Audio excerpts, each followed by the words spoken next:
Hey, what's going on, everybody? It's Luigi, and this gameplay right here is an S&D on Warhawk, and it was during the same Scrim series we played against Acidic Gaming. And you remember the first video I put up yesterday? It was my first ever commentary on Domination Sovereign. It was only one side because I didn't record the second side because I'm a dingleberry. And I don't know, I just didn't. Anyway, so yeah, this is gonna be Warhawk S&D, and we ended up winning 6-0. I went 9-1, so it was pretty good gameplay on my part. Not too many dull moments. I think the most boring part would probably be me sitting in this building right here, just waiting for somebody to push either post office or through 10 building or water tower to rush me and destroy him. So that's probably the most boring part you'll see in the game is me sitting in this building right here. Other than that, it's pretty exciting, pretty fast-paced gameplay. Not too fast-paced really, because I was using AI the whole time, so it wasn't like too fast-paced. But I'm just gonna say it was. Anyway, this commentary was gonna be about my first like how I got into gaming, how I got into competitive gaming. But I figured, you don't really want to hear about the whole pubbing days and how I sucked at pubs. Because I did suck at pubs. Modern Warfare 2, I was awful at pubs. Black Ops, I was pretty bad at pubs. Modern Warfare 3, I started to get decent at pubs. And then Black Ops 2, I swarmed every game. It was ridiculous. I don't know. I don't know how I did it. But on a serious note, this is Call of Duty Ghosts is probably my first. It's definitely my first competitive Call of Duty game. And I played a lot of League play and some GBs in Black Ops 2. I played some PS3 GBs Black Ops 2 in the beginning, but it wasn't really competitive gaming. It was more just GBS and D. And if you know me, you know I hate GBS and D. I hate it. I hate GBS and D guys.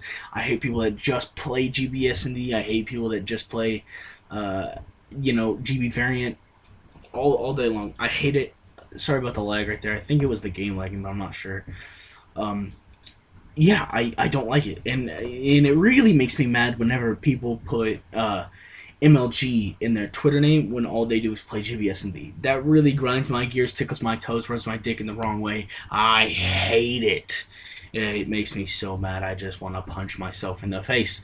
Anyway, yeah, so I hate that, and the reason I hate it is because of the GBS and Ds that I played down PS3.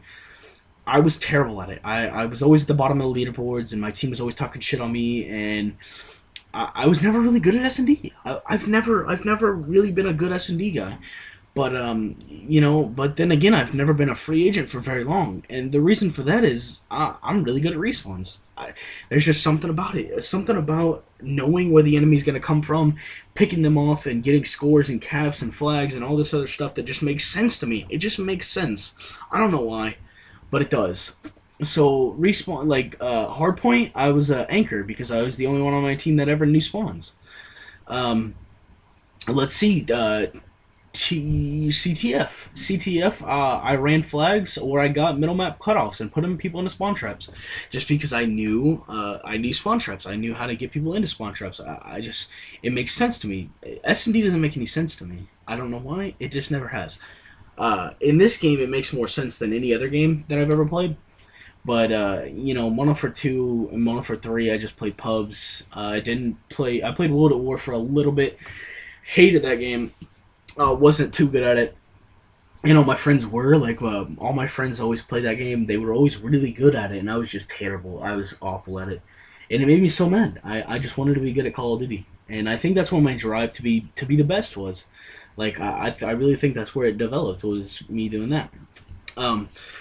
So that's kind of where I got my start, was GBS and Ds on PS3, and then I was so tired of everyone being mean to me, about how bad I was.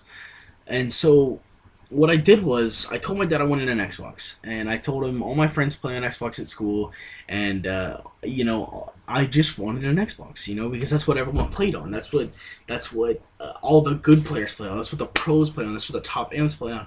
That's what the good teams played on. That's what they used at LAN events, at MLG events, at Gfinity, at EGLs, at AGLs. That's what they use. They used the Xboxes. So I wanted one really bad. So he got me one for Christmas, and I couldn't be happier because he got me that and Black Ops 2 and Year of Live. So once I got all that stuff, it just kind of turned for me. I didn't have to play S&D all the time. I could play Hardpoint. I could play CTF, and I could have played all these things on PS3 too, but it just made more sense to play them on Xbox. And plus, my friends were on Xbox, and it was much easier for me to get a team once I was on Xbox. Because, like, PlayStation, I could never get a team, and every team I was on, all they wanted to do was play S&D on GB. And it really just sucked, I didn't like it. The controllers now feel weird to me. I can't really use them. The thumbsticks are way too loose. And I love my Xbox controller. It's just something that happens. It's just something that I went through, that I no longer can use PlayStation anything. I do terrible on it. Even trying my hardest on PlayStation, I can't do good. Just because I don't like it. The game is not that smooth. The game runs like shit, really. It runs like absolute shit. So I've loved Xbox ever since I got one. And when I played on PlayStation, I talked a lot of shit on Xbox, to be honest. It was just one of those things that I just figured, I played on PlayStation, so PlayStation was cooler. That's just what I thought. Turns out that's not, and that it never was. So I don't know where I was going with all this. Gameplay's almost over. Right now I think I'm 8-1. Yeah, I am, and I pick up this kill middle street and then die for this last round. So I did go 9-2. I apologize for saying I went 9-1 because I do go 9-2 because I do die right here. And if I had been paying more attention and listening to my teammates, they said where he was, and I just wasn't listening. So yeah, guys, that's the end of this gameplay, the end of this commentary. So another thing. I don't have an outro. I have no idea what to use for an outro. My buddy Shark, his outro's the best I've ever heard. It's Shark out. That's just it. Shark out. And so I could say Luigi out, but it just sounds weird, and I don't want to. That's mainly it. I don't want to. I don't want to say it because it's kind of stealing. It's stealing my friend's idea, and I don't want to steal his idea. I don't want to. So leave in the comments. Hit me up on Twitter. Any kind of a suggestion for an outro that you have. And for right now, I'm just gonna say see you guys later. Bye.